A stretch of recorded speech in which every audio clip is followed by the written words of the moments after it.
Halo, assalamualaikum warahmatullahi wabarakatuh.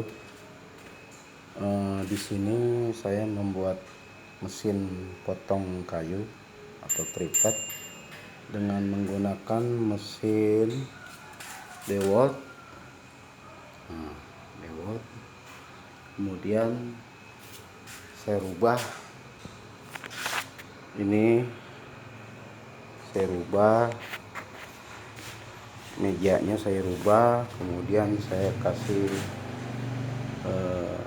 fence atau pembatas potongan. Kemudian sini saya kasih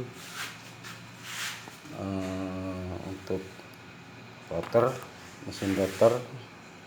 Nah, mesin rotor ini bisa naik turun.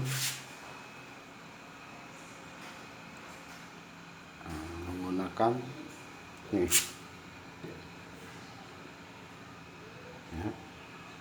Kemudian naik turunnya ini bisa kita lihat ujungnya itu.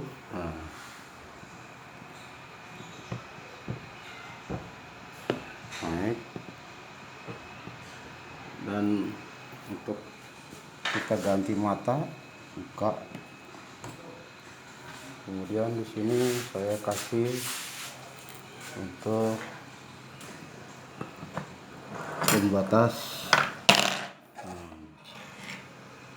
Ini baru proses mesinnya.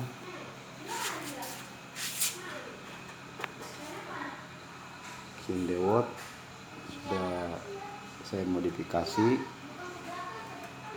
Oke, demikian untuk sementara ini, dan kita menunggu edisi berikutnya.